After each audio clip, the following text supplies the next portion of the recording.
Well, thank you, and welcome with my great pleasure to this panel on supply chain and security in a critical infrastructure system. Well, I think that if you're talking about critical events, there would be no better times than to talk about it. So feel free to chime in, let's say, with your experience. There will be at the end, of course, something related to for the audience, for you. We will try to make this panel as entertaining as possible. The panel will focus on a number of topics because critical infrastructure are central in our current environment ecosystem, even for the existing of the world as we know it at the moment. Is the backbone of our economy. So any disruption to this infrastructure is going to be highly critical. In the interconnected world that we actually see, the systems are built across multiple organizations and spread across the globe. We need to face challenges that we actually face every day, and we have also some demonstration during these days. I hope that the experts that we invited will help us in guiding us in a discussion which will be entertaining and to gain insight from their experience. So I'm pleased to welcome on stage Mr. Sushit Mishra. Thank you very much. He's a CISO at IAD, and Sushit is the Chief Information Security Officer at Autonomous Intelligent Driving, a fully owned subsidiary of Audi, where he's building from the ground up the security for level 4 autonomous vehicles. He's also very passionate about collaborating with the security community and building solutions to improve the ecosystem at large. Please welcome Mr. Sushit Mishra. Thank you. I would like to also welcome Dr. Farooq Kazi. He received his PhD degree from System Control Engineering of the Indian Institute and Technology in Mumbai in 2009. He is working as a chair at WG3 as a digital architecture cybersecurity of India's Smart Grid Forum. He works in the domain of cybersecurity physical system and critical infrastructure security. His research interest includes SCADA, infrastructure control system, and operation technology. He's been able to do a lot of research and also to secure project funding in kind support from an industry like Siemens, Emerson, L&T, Infotech, and Cisco for testing of the environment and devices and a secure physical system in general. Finally, please give an applause for welcome to Dr. Farooq Kazi. And finally, Mr. Manish Tiwari. He has 29 years of work experience, including 25 years in the Indian Navy, where he set up the Information Security and Incident Response Organization. He works on the formulation of policy frameworks, conduct security audits, and product testing. In the last held government appointment, he represented the Indian Navy at all national level government forums on issues related to IT security for the protection of the national critical information infrastructure. In December 2017, he has taken over as Senior VP and Global CISO for Bharti Airtel. Welcome. Welcome, everybody. Thank you. So, I think we may need Microsoft on stage. Thank you. Can you hear us? Or do you hear me, at least, at the moment? Great. Okay, let's try to have a short...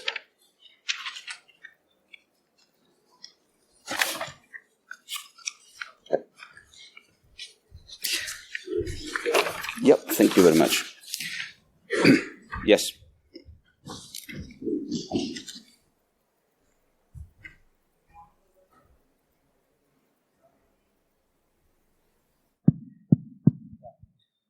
Yes, ready. Are we audible in the back end? Yeah. Any good here? Good? Great. Well, I just gave a brief introduction of your accomplishments, and I would be very happy if you actually would like to say a few words about yourself in general. What do you think are the current challenges in supply chain security? Of course, we are all experts from different industries, with different expertise and background. It's very interesting for us and for the audience to know your special experiences with that. So, Mr. Manish, thank you. Thanks a lot. So I think the biggest challenge is that the world is moving too fast. It's moving really, really very fast. And in many ways, I think even getting to cope up with some of the fast changing trends in the industry is itself getting to be a challenge. Now, if you are doing a small research project in an institution, or you are, doing something which is more like something to do with social responsibility, it is fine.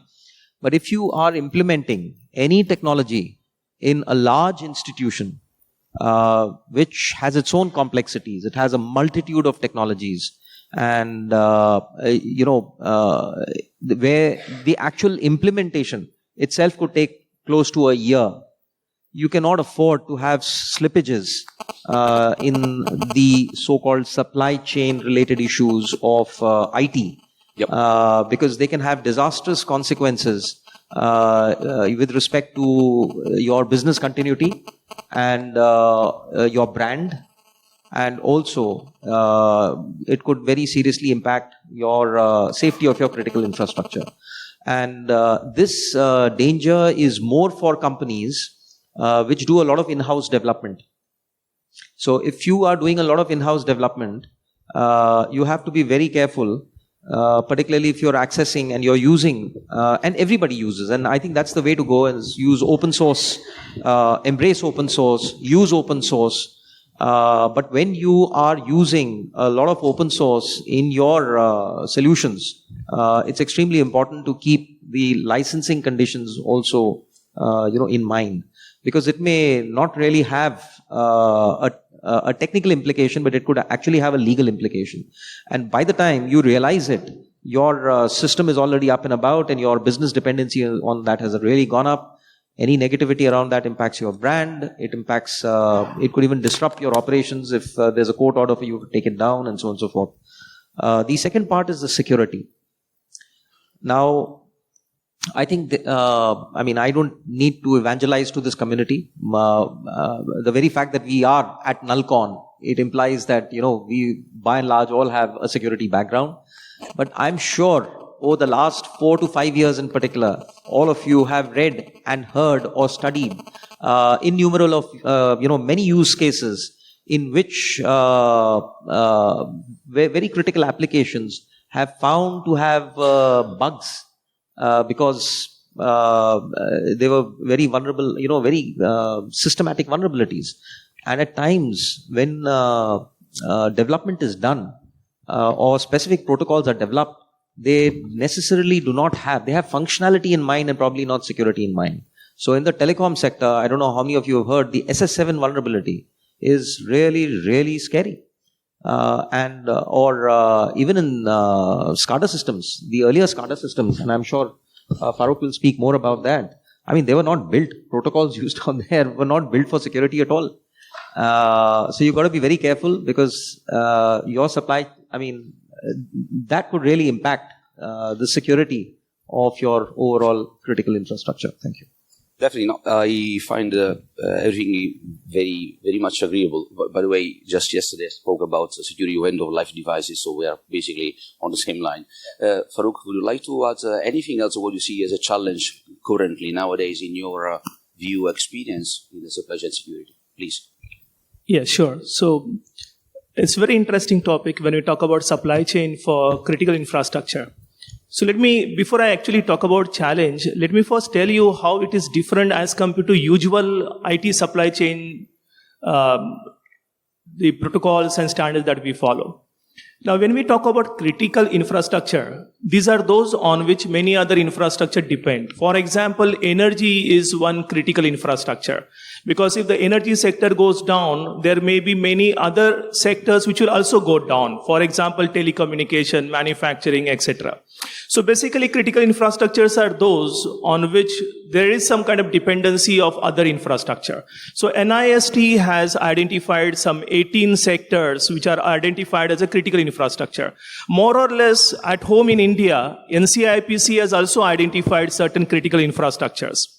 So one unique feature when we actually try to think in terms of supply chain for this critical infrastructure is that these critical infrastructures are with the time horizon of 20 years to 50 years. That is the most important part when we actually try to look into supply chain contamination. Because if something looks very secure at this point of time, maybe after 30 years or so, when you look at that horizon, when your energy plant or your nuclear installation is supposed to run, it may no longer be secure in that time horizon.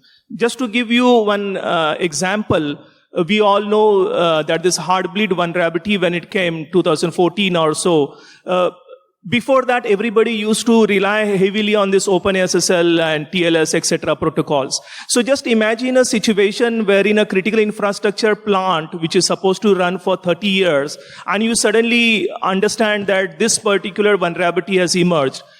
Obviously, as far as supply chain is concerned, you would have taken utmost care to make everything secure of that particular time instant.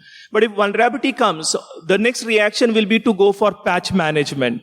And this is the very crucial part when we talk about critical infrastructure, because patch management is not that easy in case of critical infrastructure. Particularly when you are working in a live environment, OT environment, patch management will be a very tough task.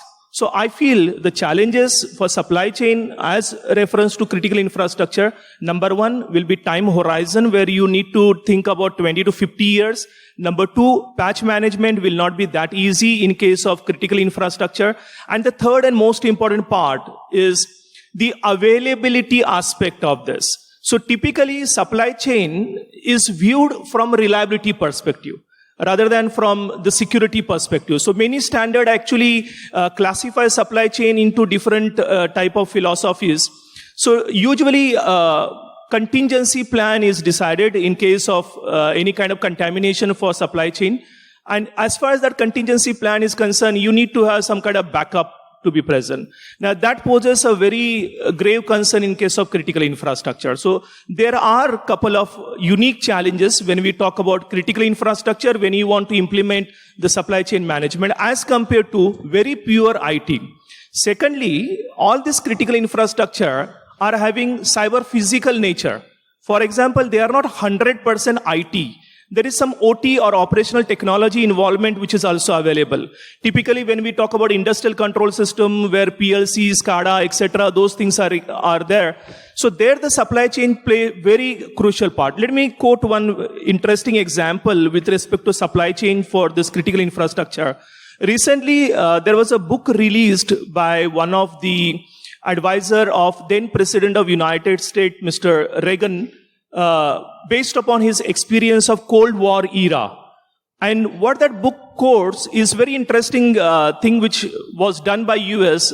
So then the great Soviet Union was trying to create a trans-Siberian oil gas, and supposedly CIA tricked to purchase a SCADA system which had a backdrop installed in it. And there was a huge explosion which happened in 1980s about that trans-Siberian gas pipeline. The fire was so huge that it was even seen from the space. So when you talk about supply chain contamination in the OT environment, the SCADA vendor, the PLC vendor, the RTU vendor, and all those operational technology component vendors play a very crucial part. And we never know actually where the contamination has taken place. So although for IT industry, this is very well matured kind of area, whereas for critical infrastructure where OT is the significant part, this is really a grave concern, and many people are trying to address it, which we will anyway eventually discuss as we proceed further for our discussion. Yeah, thank you. That is definitely an aspect that we need to consider, of course. Sushit, would you like to add your own experience and what you see? Yeah, I think fairly covered most of the ground, but I can just summarize real quick, like the top three things, right? I think one is, to everybody, the panelists said, software is eating the world, right? There's software in every part of our life, right? Whether it's a pacemaker in your heart, whether it's a nuclear reactor, it's a SCADA, it's your e-commerce website, software, and we know it's very hard to secure software. Yep. No matter how many trainings we do, there's going to be a human element, developers are going to make mistakes, there's going to be a security bug, and it's going to be bad. Right? So that's one. The second thing is data is the new oil, right? It's like all of our world revolves around data, and each and every company is amassing huge amounts of data, right? Whether they like it or not, they have to. Right? Like today, I can get my electricity utilization. The electric meter is talking to the internet, right? And it's getting all that information back to me, right? So that's the other paradigm shift. And the third one, with all this, is the threat model has completely changed, because you've taken all these antiquated systems which were not designed for the internet, and like your car today or your SCADA systems or whatever, and you're putting them on the internet, and that completely changes the threat model. It was not designed for it. That's like what Manish was saying. The protocols are not set up to be that resilient. So naturally, there's going to be more risk now because of the way it is being laid out, right? And so we need to think about this. So as an industry, I feel now I've been pretty much in tech all along, but the last now few months I've been focusing on automotive. And the thing I'm learning is the security people need to start thinking more along the safety lines, right? We have to figure out how, and safety has done a lot of work, and safety field as a whole, they measure quantifiably what's the number of errors, and is it a 1 to 10 is to minus 7, that level of precision, right? They get to every system, right? And I think as security professionals, we don't care to do that. It's very hard for us to do that, almost impossible probably, which is why we don't do it. But I think we need to move in that direction. That's my thought. Yeah. Yep. So thank you for your intervention, your perspectives. I also would like to challenge you on something that is going to bring us also the next question. So basically, we are seeing that hardware devices have become smarter, smaller, more powerful. So we are delegating to them more a smarter decision in a way. And in some industry now, the direct component become exposed towards the internet and so on. So we have a long history of software security. I'm not sure that we actually are able to get it right, even that. There's no claim over there. But it's certain that the software security has been on discussion in the IT for quite a while. We are starting to see some challenges now on a number of things, and we are going to touch that in a moment, on new hardware devices, which introduce completely different nuances. Long time ago, you didn't have any PLC being exposed or any chance to be exposed over the internet, of course, and now we actually have it. The point is that also the industry of manufacturers prepared in order to support you in this kind of battle? Which are the nuances that we actually see due to this kind of new mixture of software, complex, and hardware being exposed, and interconnection, which are fast, and data, and all these things. Which are the nuances that you actually see in your domain regarding this? So at least I can, again, so Christopher, this is not something new. No. And this problem was there, is there, and is going to remain there. Unfortunately. One is the IT industry is extremely fragmented. It's, I would say, largely unregulated. And I'm not, for a minute, I'm not espousing the need to regulate or control, because I feel beyond a certain point that, that takes away the freedom of the creativity. But there are serious issues. And I'll give you an example. When the early SCADA systems came in, right, the SCADA OEMs are different. The base platform on which the SCADA application works is different. And the environment in which they run, which is could be a mixture of specialized devices or typical networking devices, could be a third or a fourth manufacturer. So you can imagine that by and large, even today, if you see SCADA software, most of them are running on operating systems which are at least a couple of years older. So I was attending a energy conference 3 years back, and there was a SCADA OEM presenting their latest version of the software, and and the latest version of the software had been developed on one older version of a Windows server. Now, my friend spoke about, Farooq spoke about patch management. You can keep patching Windows XP as much as you want. It will never be secure. SMB1 protocol is dead. It's insecure, as simple as that. So there's nothing you can do to fix it. And how do you protect systems which are using antiquated protocols, or are running on such end-of-life systems? There's nothing you can do other than pray to God and probably restrict it restrict access or put it in a in a separate virtualized environment or a VLAN or and say, hey, I'll create an air gap, and we all know there's nothing called an air gap. So I think that is one key challenge.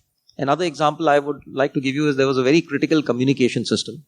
I will not refer to which organization, a very critical communication system, which, and I'm talking about the early, somewhere around 2000, right? It would run only on Windows 2000 professional. Now, Windows 2000 ended its life with Service Pack 4. This could not run even if you applied Service Pack 1. So, for the entire duration of its very critical life cycle, doing a very critical task, it ended its life as a Windows 2000 zero pack. The only way to protect that was to put it in a separate in an air-gapped environment, which used to occasionally fail. So now the last part that you talked about, hardware and software. Now, what you're basically referring, what we are seeing is this new age of IoT devices.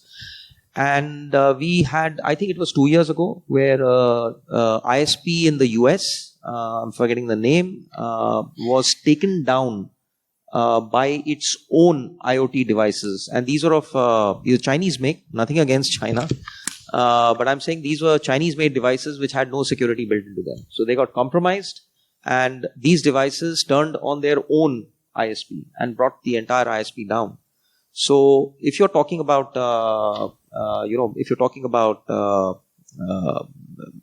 hardware and software, I think the next explosion of IT security concerns is going to happen in the IoT space. And whilst the world is aware of it, and I think there is a lot which is being done, I personally feel that it is still not enough. So you have to look at a built-in security as against a bolt-on security, because these IoT devices are supposed to be cheap, they're supposed to be efficient, they're supposed to be deployed in very large volumes. And you have to look at securing these devices. If you try securing these devices and these technologies with the traditional mindset, well, we are destined to fail even before we begin. Definitely. One small note that everybody are being told that we should keep our microphone quite closer, because otherwise they cannot hear us. Okay. So please, Farooq, what's your view on this new this contamination that we are seeing increasing, and the kind of challenges we just spoke about? Yeah, so speaking about the challenges for hardware and software, particularly critical infrastructure, one interesting aspect that I would like to bring out here is the most important challenge here is about interoperability of protocols and of devices. Just to give you one small example, for the SCADA system, if some company says that I'm using IEC 61850, the way in which Siemens implement this is altogether different. The way in which ABB will do that will be entirely different. Schneider will configure that in a totally different manner. So interoperability is the biggest challenge when we talk about the critical infrastructure, because most of the time we get multi-vendor, multi-protocol type of devices for hardware as well as for software. And that becomes really a challenging task in case of this critical infrastructure. So the reason here is because we see SCADA as one product, because that's what is like we are tuned to. However, that is not the case.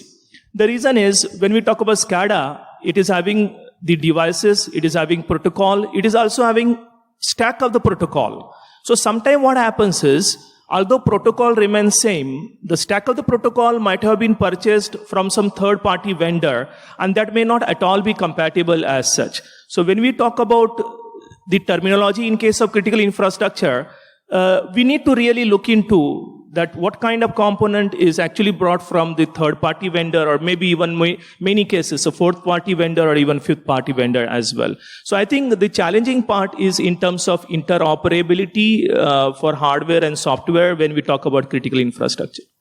Yeah, thank you. Sushit, how does it look like in your angle of the world? I assume that basically we are going towards autonomous driving, which you actually know quite a bit. That may become some sort of critical infrastructure as well at some point, especially if we don't drive anymore. So this will become we go from something that we own to something that we use, and that may become critical infrastructure. So at that point, it might be a bit too late, maybe to consider the fact that you have more than 100 DCU that become incredibly smarter in your car. So what's your view on this? No, you're absolutely spot on. So AVs are, of course, maybe sound futuristic today, but 5-10 years from now will very likely become a reality, right? And at that point, it will be a critical infrastructure, and it could cause a lot of harm to people if not managed from a security and safety standpoint. So I'm, again, a big fan of open source and collaboration across industry, right? I mean, I think, and when it comes to security, I think there is very little collaboration, unfortunately, in the industry. Many people try to play it, maybe this is because of the legal framework or whatever that may be, and people don't share a lot of the information, right? I mean, for example, there's companies like Google, Facebook, who have armies of top security talent, whereas the Honeywells and others of the world may not have that access, right? And there is a huge disparity, right? But if they all come together, collectively, they can have the brain power to actually come up with security standards or solutions that can be applied across the industry, right? And we can hopefully get to an even playing field, because right now it all feels like only the big people who can spend the billions can manage the security well, and the rest are just left to die. And that's not going to help, right, overall. Definitely no. Thank you for this. So if I understand, you're saying that open source may actually help us in a number of collaboratively use of the intellectual, resources we all around the world. That's if I see that. And we look at it like TLS. Yeah. I mean, SSL was broken for quite some time, but now you look at TLS 1.3. Yeah. It's so much more robust and so much more secure because people like Google, Facebook are adopting it and investing time, energy, resources in making that secure. Yeah. On the other hand, of course, there might be concern for the use of open source product, which Manish instead was, I think, in a way, paying attention. Do you like to add something here? No, I actually agree completely with him. Great. And the reason is, and I like to give a different example. Security, the basic fundamental platform for securing systems is use of basically cryptology, crypto. And it has, I have always firmly believed that publicly available crypto algorithms are far safer than privately developed algos. It's a, I would say, an incorrect belief, and this is, this is my belief, that typical agencies at times push for the development of private crypto systems, and these are typically government agencies, but something which is in the open domain is open to the entire world to have a go at. So can you imagine that anybody and everybody who has the capability to evaluate that piece of code, to evaluate that software, the open source stuff which is available, are already having a look at it. There is no better way to test something. Is it perfect? No, it isn't. But I would say that to say that open source or the use of open source will introduce vulnerability into the ecosystem, I don't think that would be the right statement. Yes, if there are systems which are developed, if there is a code which is developed, and if you are planning to use it over a 15, 20, 25 period life cycle, what is secure today is most unlikely to be secure 15 years from now. I'm saying not likely, I'm saying most unlikely, because everything has a shelf life. Otherwise, we would still be using bullock carts on an expressway. Definitely. Farooq, would like to add something on your view on this topic, how open source might actually help or not help under different aspects, if you have any perspective on this part, please. Yeah, so I have slightly contradictory perspective on this cryptology and cryptography part, particularly applied to critical infrastructure. So out of those 18 sectors of critical infrastructure, except one or two, like BFSI, finance, as I told you, many of those are actually cyber physical. And what is the nature of the cyber physical is when I'm having some devices like RTU, PLC, etc., they will not be in a position to support high-end cryptography algorithms as such. The reason is they need to process the signal in millisecond amount of time in the real time. And if you're having very high-end encryption, decryption algorithms, it actually will render them useless because once event occurs within millisecond, as I told you, or even microsecond, we need to operate. Now, what happens in case of this AES, DES, or high-end cryptography algorithm? They are secure, no doubt about this. But my requirement is the latency, which is very much critical in case of this critical infrastructure. So many of those, typically if you see energy, oil and gas, petrochemical, and to some extent manufacturing as well, if you see many of those protocols are plaintext protocol itself. Forget about high-end cryptography. There is no cryptography at all. So most of those protocols like DNP3 and other, they are by design, Modbus, etc. They are by design clear text protocol itself because what they are more interested in is their response in the real time. So till now, this critical infrastructure industry has believed, contrary to the popular IT viewpoint, is rather than going for the algorithms which are publicly debated and discussed, they go for proprietary type of algorithms. Because what they want is less overhead in terms of encryption and decryption, and more importance is given to the secrecy of that algorithm. That is because of the latency issues and real-time issue. So when we talk about this BFSI, the information security perspective, yes, we do agree that we should have the algorithms which are publicly open source, debated, etc. However, in case of critical infrastructure, the tendency is more towards going for proprietary algorithms which are having less computational overheads so as to make them more usable in a real-time application. Which brings us exactly beautifully to our next nuance of topic. In general, when we talk about securing devices, products, software or hardware, we'll talk about the certification of the product. But we know that security is a process. Regardless if the product is security or hardware or software, we do expect from the manufacturer, we should expect some very clear, let's say, key variables, like how long does it take for you to resolve the vulnerability once you have it? What is your average time to patch? Where is your end of life which is declared? Or do you actually declare? Do you commit to something? What happens afterwards?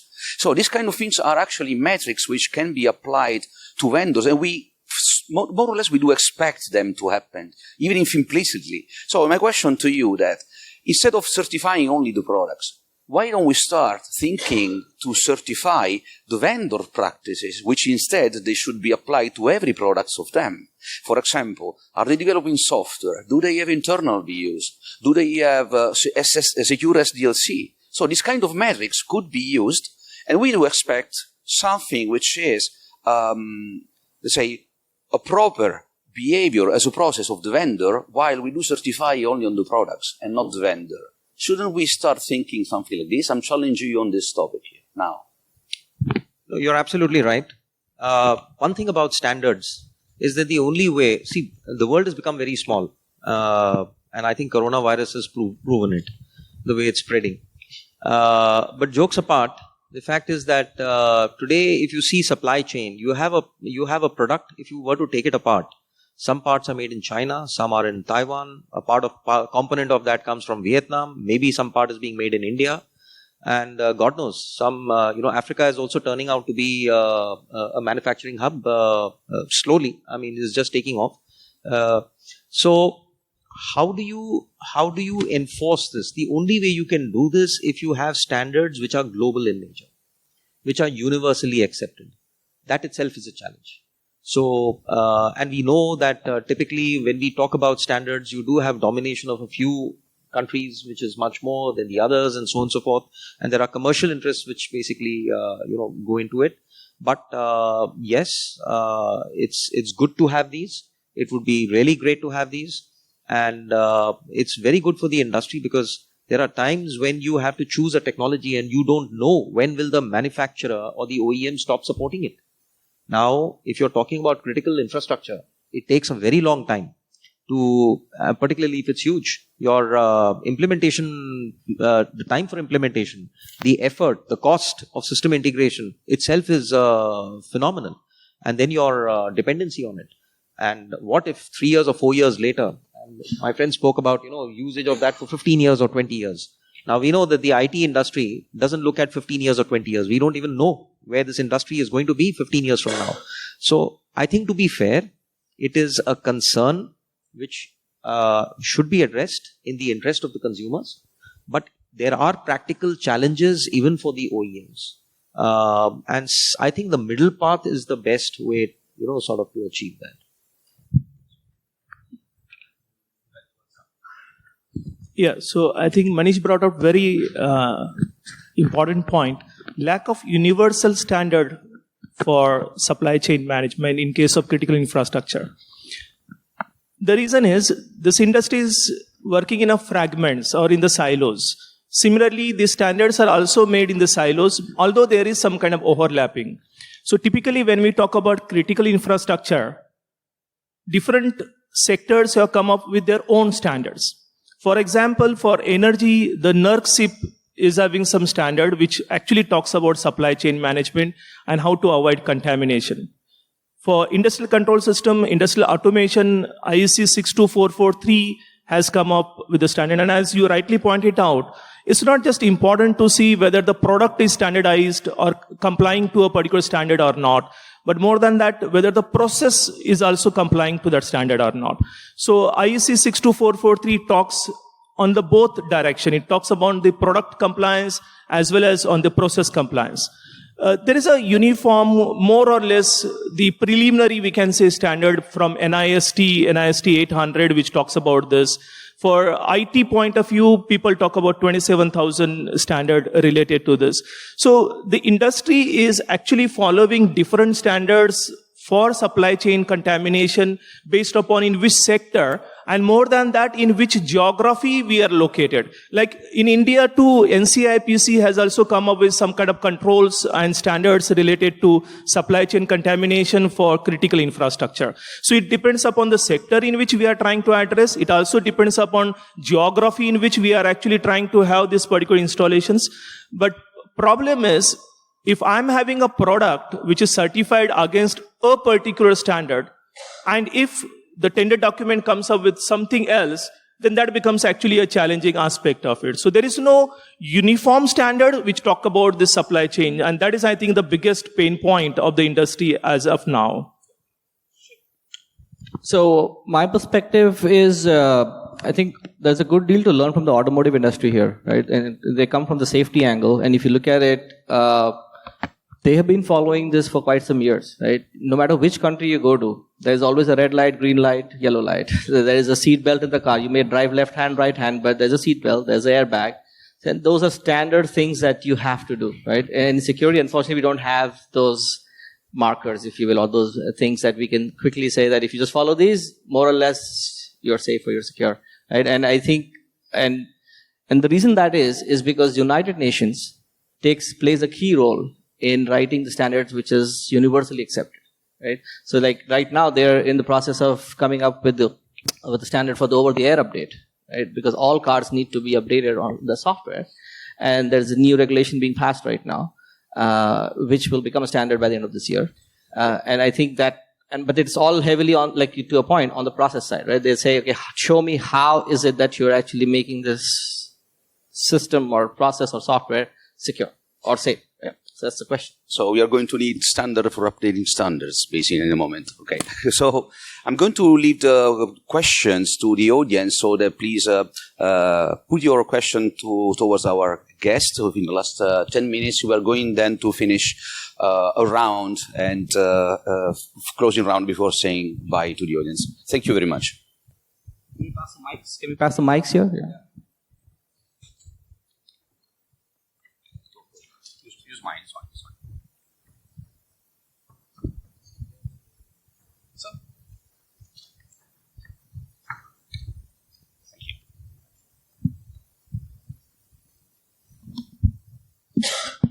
Good morning to all of you. I'm Niranjan. I just, since we're talking about supply chain management and poisoning the supply chain, I wanted the panelists to talk a little more about the Amazon Web Services poisoning, supply chain poisoning that took place in early 2019, and where the entire hardware which was shipped from China was poisoned with a microchip, and how Amazon could manage to take it under wraps, keep it under wraps and still run his business, and didn't lose any single bit of financial business that it could have actually lost because of this whatever loss due to this supply chain poisoning in its hardware systems. I think you're referring to the shipment of networking devices which went from China to the US, where Commodity hardware which was designed in China, bought from China and put it in their cloud. They had put it into their cloud. That's right. There was also a case where the Pentagon had found a lot of devices which had supply chain issues, and these were systems which were then taken off. Yes, you're absolutely right. The first and foremost thing is that as every country, and let's talk about our country from a national perspective, we must develop that capability of being able to scrutinize, through random sampling, such items which are coming into the country. Now, I'll just give you an example. For almost 10 to 12 years, Microsoft is all present. I don't think I need to even even explain that. But the fact of the matter is that Microsoft is there in all our critical systems and everything. The complete Microsoft source code was available under the GSP program to Government of India for almost 15 years. And it took a very long time for us to sign the GSP agreement. And I was at that point, I had shifted from the government to Microsoft at that point, and all issues were concerned and they were genuine. It's a non-commercial agreement. But finally the GSP was signed with CERT India. And under the GSP, Microsoft has given access to Government of India its entire source code of its products. But then what? We have to develop the capability in order to scrutinize, in order to evaluate, in order to review critical components of that entire source code. Similarly, we have organizations like STQC, and I think this is where India can benefit from a public-private partnership with research institutions, with academic institutions, to basically leverage their expertise and build that national capability in evaluating the safety through random sampling of critical products which are coming into the country. There is no other way. Yep. So, I have a question. I have another question. Sorry. Hi, my name is Matthew. And so I had a question and a comment real quick. One is you guys talked about 62443, which is a great standard, by the way. And I think it's one that, as you think about this in the larger context of both critical infrastructure and, frankly, any automation, is you think about 62443 is one of the few standards that speaks to not only the manufacturer, it speaks to the company that installs or integrates it and the owner-operator. And so when you think about both critical infrastructure and edge devices, that's a great platforming solution, and it's a great standard to work across multiple industries. For those of you who aren't familiar with it, there's a new group called ISA Global Cybersecurity Alliance, which is to promote that standard and drive that globally across multiple industries. I happen to be one of the founding members of it as well. Question for you, though, is in the context of India's new efforts around the 2020 initiative for cybersecurity, do you foresee supply chain being an important part of that initiative that's in Parliament right now? who would like to take the question? Yeah, so you mentioned about IEC 62443. That's the standard which is coming up in case of this critical infrastructure from ISA, which is improvised with ISA 99. Actually, it is having three parts. One talks about the product compliance testing, another one talks about system. However, there is one limitation as well, that it doesn't talk about the site compliance, as usually ISO 27000 talks about. So nowadays, many of those OEMs are actually going for the product compliance testing with IEC 62443. As of now, the list is very short. There is one more problem when we talk about the standard and their compliance. The reason is when we say it is a compliant to IEC 62443, for what particular security level it is complying, nobody quotes about that. So I may be having a product which is compliant to IEC 62443, but that may be at the security level 1 itself and not at the higher security levels. So people need to be made aware, particularly those who are involved in procuring and designing the architecture, about these various standards against which the compliance is being looked after. Yeah, we have time for one, maybe two questions if you are...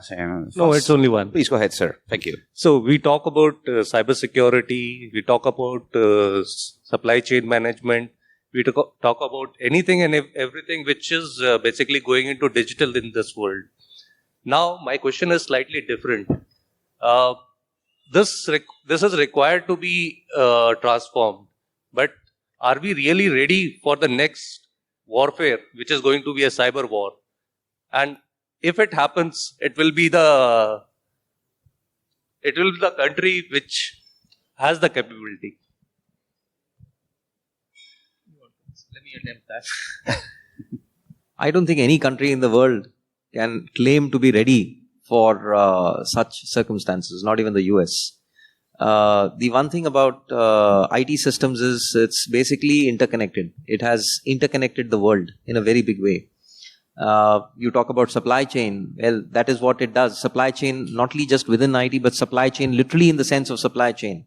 You have systems which are talking to each other across countries, hybrid models, partly cloud, on-prem.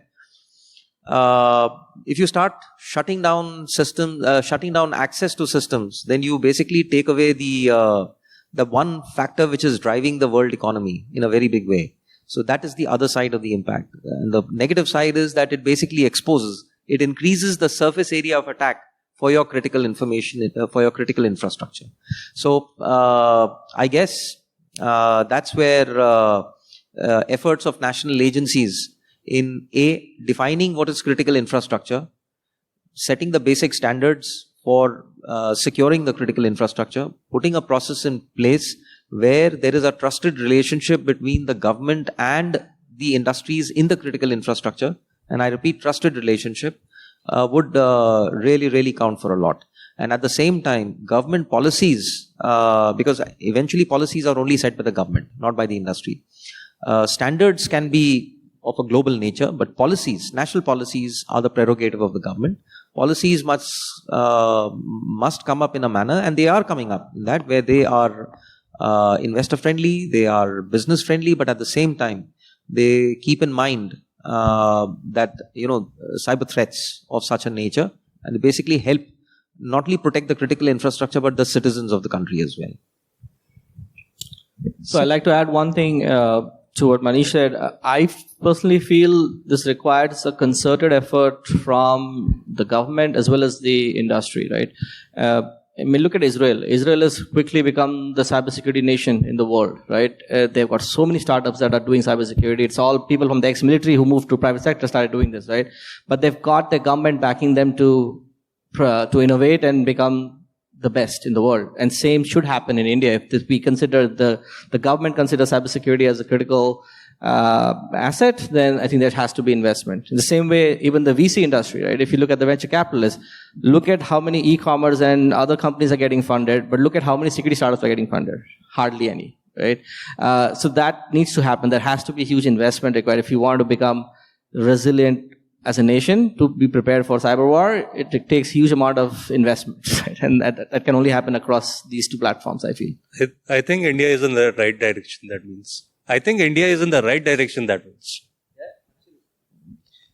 Thank you. I think we have time for the last question before going back to our guests. Thank you. Sir, I would like to add on one of the previous questions, sir. The case study of AWS, sir, is very interesting again, and what we can learn actually from that is the model that AWS is running on. And my question is that AWS is having a concept of whitelisting. Basically, the APIs which are used, they will be used for that specific purpose only.